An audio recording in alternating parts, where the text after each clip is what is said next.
Assalomu alaykum qadrli obunachilarimiz. Sizlar bilan yana men Shohruh Jo'rayev. IELTS natijalar podkastimizda yangi sonda turibmiz. Bugun bizda yangi 2ta 7 natijali o'quvchilarimiz bilan chiroyli, manfaatli podkast qilib o'tkazamiz. Assalomu alaykum qadrli obunachilarimiz. Bizlarda IELTS rezultatlar podkastimizda navbatdagi sonda turibmiz. Bugun bizda Qahramonov Asilbek va Yusupova Feruzaxon IELTS dan 7 natijalarini qo'lga kiritishdi. Assalomu alaykum, mening ismim Qahramonov Asilbek. Men Global Education o'quv markazida 2 yil mobaynida o'qib, IELTS dan 7 natijasiga erishdim. Albatta, bunga ustodim Shohruh Jo'rayev, ota-onam va yaqin insonlarim juda ham katta rol o'ynashdi. Birinchi marta kelganimda bu orzuyim edi, ammo bugun men orzuyimga erishdim.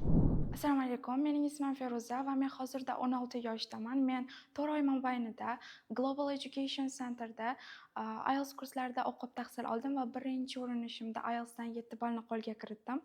Birinchi kelganimda o'zimga bo'lgan ishonchim juda ham past va IELTS dan yuqori natijaga erishish menga tushdek tuyulardi.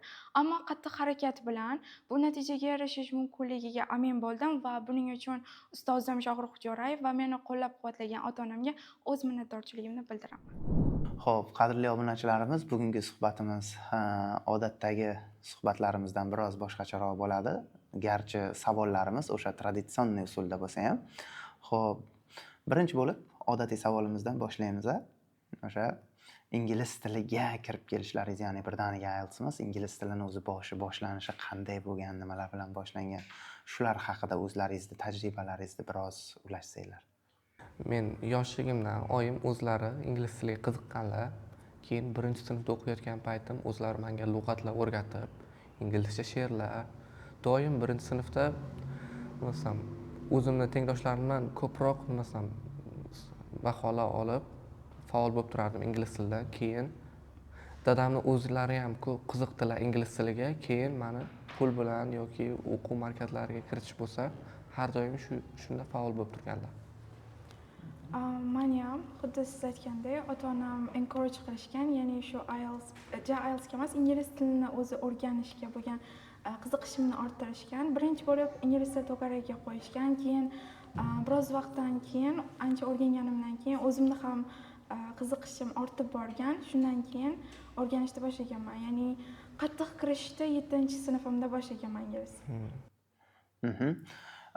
Mana shu ingliz tilini o'rganish jarayonlaringizda hozirgi kundagi ko'p yoshlarimizda bo'layotgan asosiy bitta muammoga qanaqadir yechim taklif qila olasizlarmi? Ya'ni ingliz tilini birinchi boshlagan yoshlar hozirgi kunda qaysidir ma'lum darajaga borgandan keyin, masalan, kimdir elementary, kimdir pre-intermediate darajaga borgandan keyin o'sha stuck bo'lib qolyapti-da. Ingliz tili o'rganish jarayoni og'ir bo'lib, qiynalib, keyin o'sha ingliz tilini o'rganishda tashlab ketishyapti. Shunaqa holat hozir yoshlarimiz orasida juda ham asosiy muammoga aylanib boryapti. Shunga sizlar qanday qilib mana shu ingliz tilini mana aytyapsiz, birinchi sinfdan yoki yoshlikdan, juda yosh vaqtlaringizdan boshlab to hozirgi kungacha o'sha ingliz tilini tashlab ketmay oxirigacha olib kelyapsiz.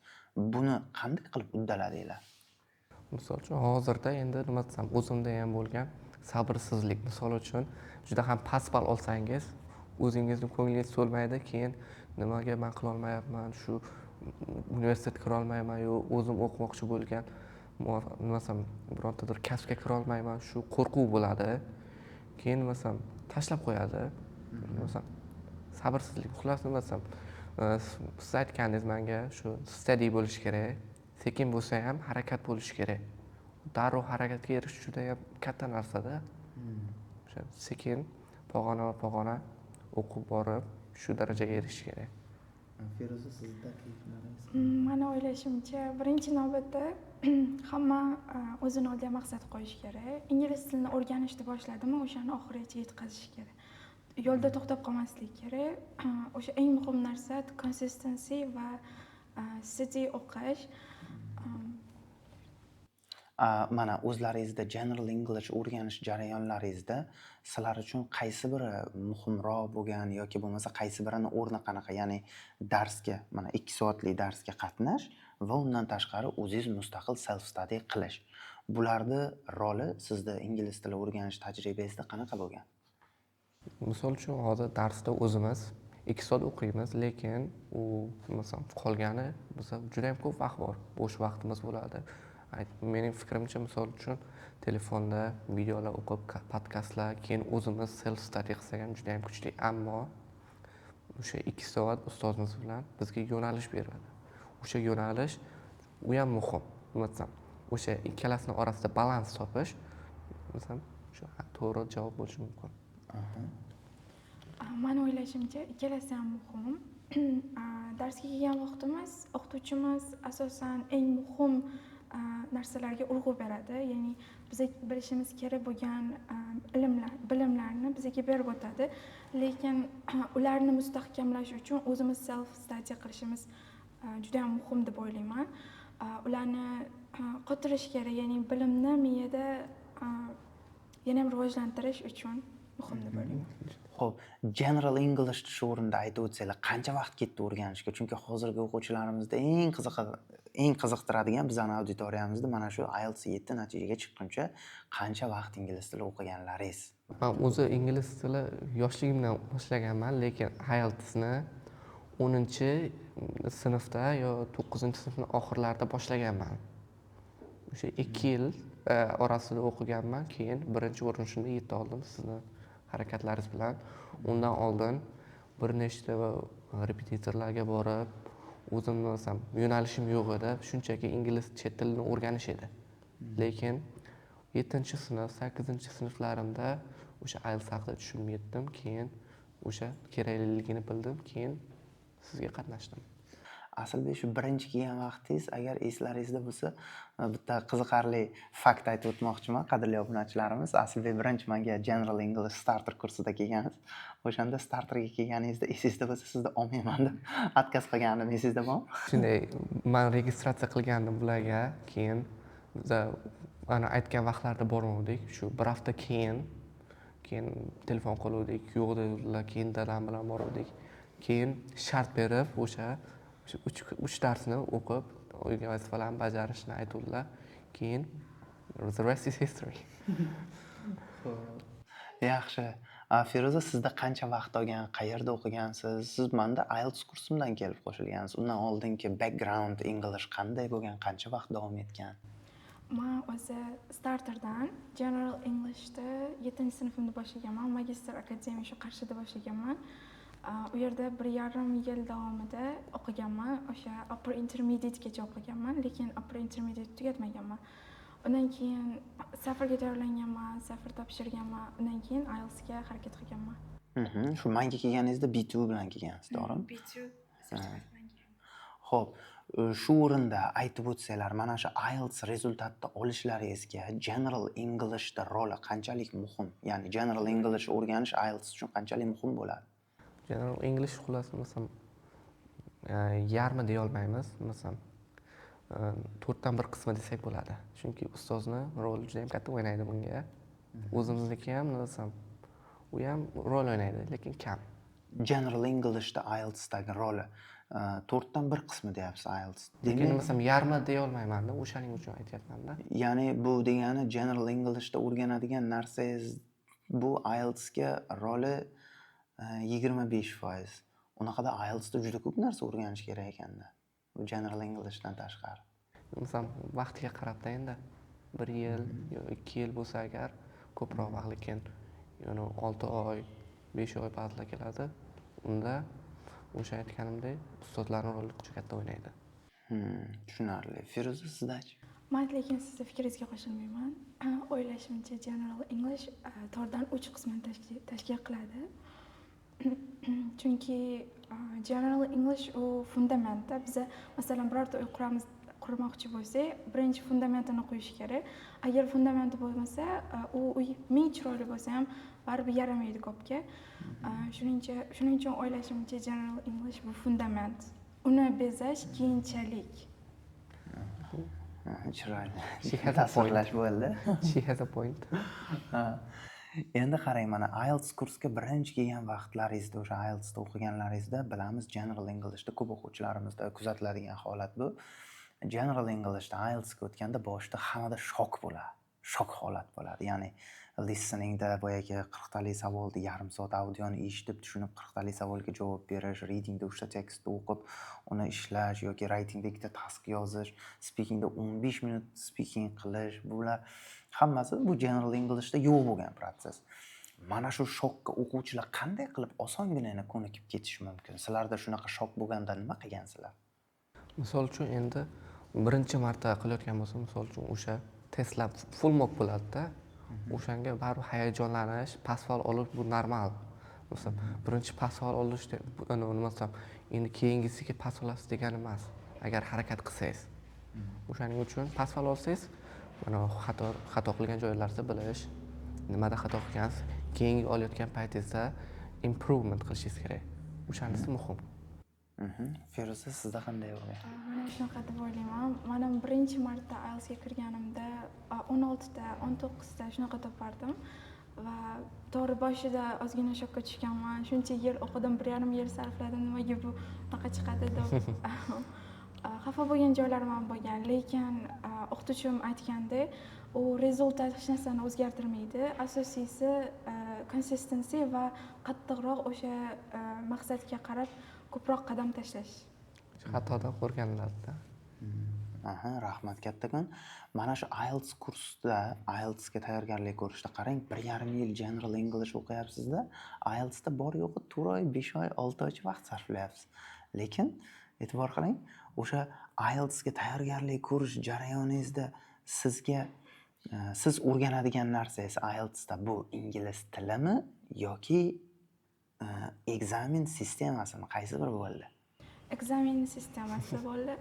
Chunki General Englishda asosan o'sha ingliz tilini o'zini o'rganib bo'lgan edim va IELTS uchun IELTSga tayyorlanayotgan vaqtimda asosan strategiyalar, o'sha osonroq bo'lgan strategiyalarni o'rganganman. Ya'ni reading, listeningga qanaqa qilib osonroq strategiyalardan foydalanib, skilllardan foydalanib tezroq moslashishni o'rganganman.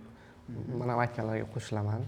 Shu o'sha IELTSda o'qiyotgan bo'lsangiz agar, siz faqat strategiya, qanaqa savol turlari, qanaqa javob qaytarish, shularni o'rganib kelasiz har doim. Undan oldin lekin o'sha ingliz tilini o'rganib, ungacha intermediate, unda siz grammatika va qanaqa so'zlar ishlatish, o'shalarni o'rganib kelasiz.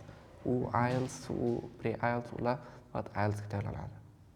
Xo'p, mana shu joyda IELTS o'qiyotgan vaqtda faqat IELTSda o'zi bilan shug'ullanish kerakmi yoki General English bilan ham shug'ullanish kerakmi o'sha IELTS o'rganish jarayonida? Shunga nima deysizlar?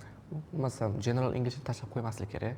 Baribir bo'lishi kerak. Masalan, o'zingizni self improvementingiz muhim. Lekin masalan, ikkalasini ham masalan katta rol o'ynaydi. O'shaning uchun bittasini tashlab qo'yib, bittasini qo'yib yuborish mumkin emas. Ikkalasini ham balans bilan bo'lishi kerak. IELTS o'qiyotgan vaqtda ham demak General English o'qigansizlar. Masalan, bo'lishi kerak, endi tashlab qo'ymaslik kerak deyman.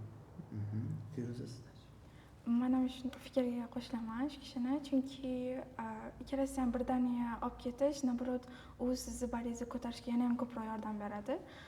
Masalan, lekin unaqa qiyin yo'ldan yurish shart emas General Englishni o'rganish. Masalan, oddiy podkast eshitib yoki kulli kinolar inglizchada ko'rib ham General Englishni yana ham mustahkamlasa bo'ladi. Endi mana asosiy suhbatimizda qiziqarli joylariga yetib kelyapmiz, qiziqarli savollarimizga. IELTS ekzameniga tayyorgarlik ko'rayotgan vaqtlaringizda mana shu kursda o'qish jarayonida sizlarda eng struggle qilgan asosiy skill deymizmi yoki bir qandaydir weak pointmi yoki chiqib ketish qiyin bo'lgan bir og'ir vaziyat deymizmi? Shunaqa vaziyatlar bo'lganmi? Nimada, qayerda bo'lgan? Menda boshidan writing edi. Har doim 5,5 yoki 6 hammasi o'zgardi. Speakingim 5,5 dan 6,5 bo'ldi. Readingim 7 yo 6,5 dan 9 bo'ldi. Listeningim ham juda pasaydi, ko'tarildi, lekin writing juda qiyin. To'g'risi, qancha nimasam o'rgatdingiz, jon o'qildingiz, lekin tushunishga harakat qildim, lekin juda qiyin. Menda writing, bu kishi aytganda menda ham writing eng katta muammo edi menda ham. Chunki doim past chiqardi. Uncha zo'r yozishni bilmasdim. ko'plab o'sha yaxshi grammatikalar ishlatishga, eng zo'r vokabulyarlarni ishlatishga harakat qilardim, lekin noto'g'ri yo'lda ishlatardim, shuning uchun past chiqardi. Va undan tashqari reading ham menda juda ham katta muammo bo'lgan doim. Chunki readingni tekstni o'qirdim, uncha yaxshi tushunmasdim, o'shaning uchun javoblarni topolmasdim. Ekzamendan oldin biror marta 8 chiqmagan-a? Xo'p, yaxshi. Ana endi mana ingliz tili o'sha IELTSga tayyorgarlik ko'rayotgan vaqtlaringizda ham, umuman General English o'rganish vaqtlaringizda ham mana self study haqida gapirib o'tdik-ku. O'sha self study qilish jarayonlaringizda asosiy foydalanadigan resurslaringiz, materiallaringiz, ya'ni podkast, kinolar. Bir kunda o'sha 2 soatlik mana darsga cherizdan qatnashdan tashqari bir kunda qancha vaqtini ingliz tili bilan o'tkazish kerak? O'sha ingliz tiliga juda zo'r o'rganib, mana 7 oladigan darajaga chiqish uchun Asilbek, sizda qanday bo'lgan? Misol uchun endi masalan bunday o'tirib dars qilish boshqa narsa yoki kundalik hayotda ishlatish. Misol uchun gapirmaysiz ham, o'zingizni hayolingizda o'ylab, o'sha qanday javob qaytarsam bo'ladi inglizchasiga shunday yurish, masalan 2 soat dars bo'lsin, qolganiga ham masalan inglizchaga o'xshash bo'ladi. Masalan tashlab qo'ymangda xullas. Qisqasi inglizcha fikrlash haqida aytyapsiz, to'g'rimi? 24 soat. 24 soat inglizcha fikrlash.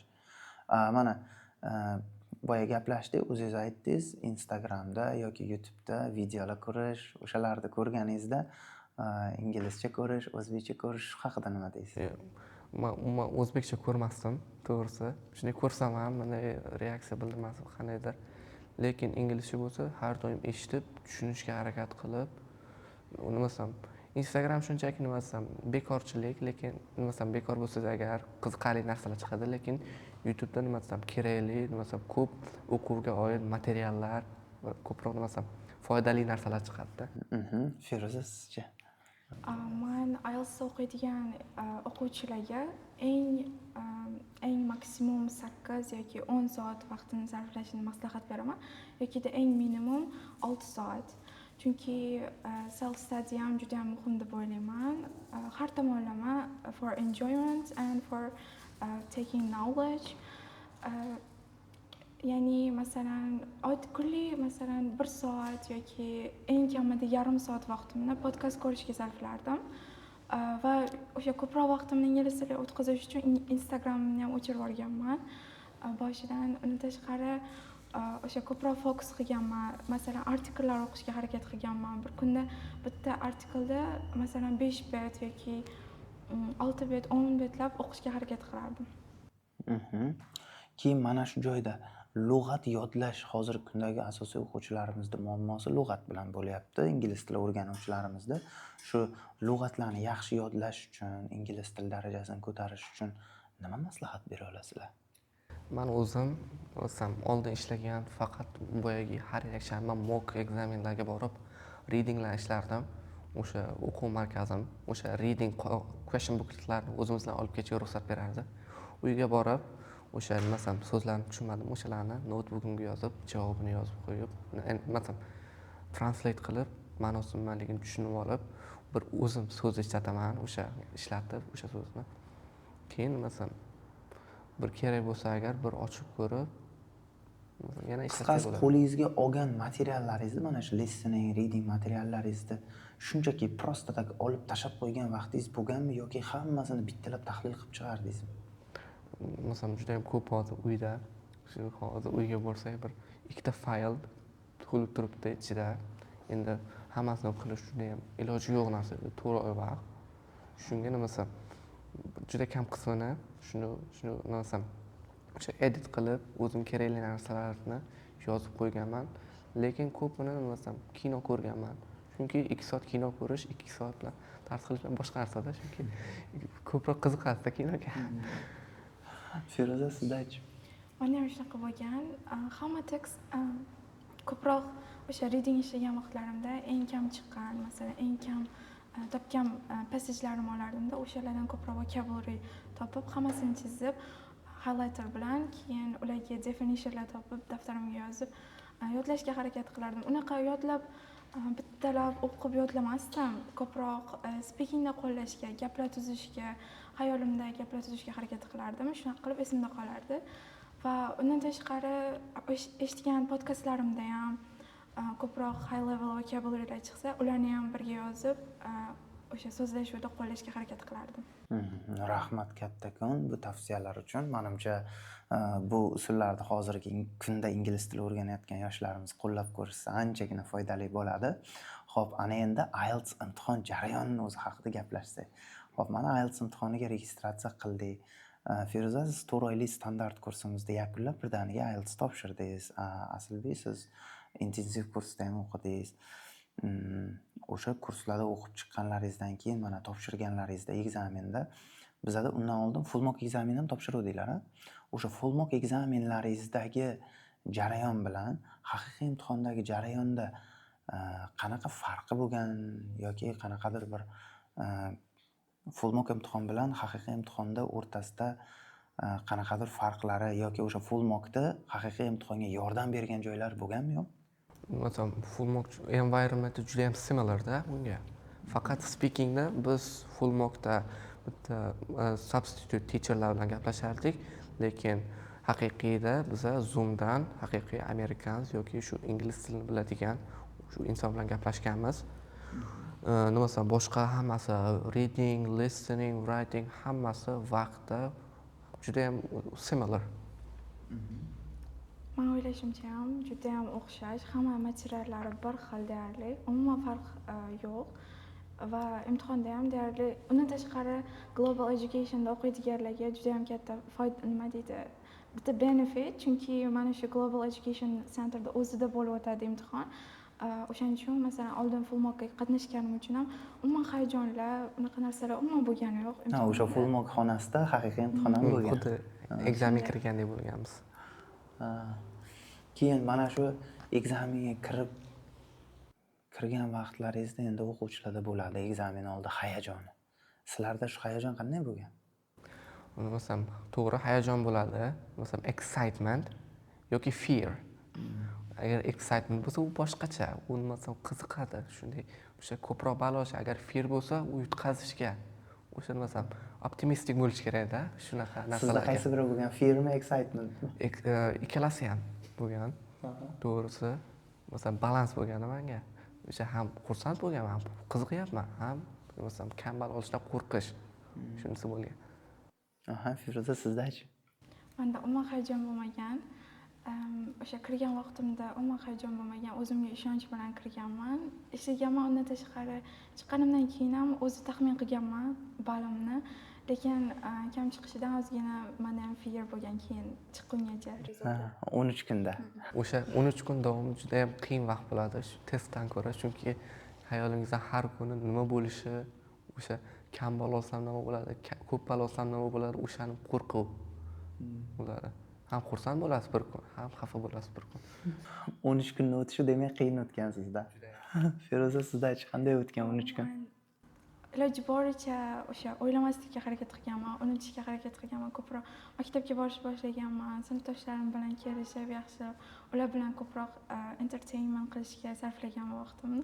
Shu bilan tezroq o'tib ketgan. Ekzamen chiqqan vaqtda, natijani ko'rgan vaqtingiz qanaqa bo'lgan, qanaqa feelinglar o'tdi? Javobi chiqqanimi?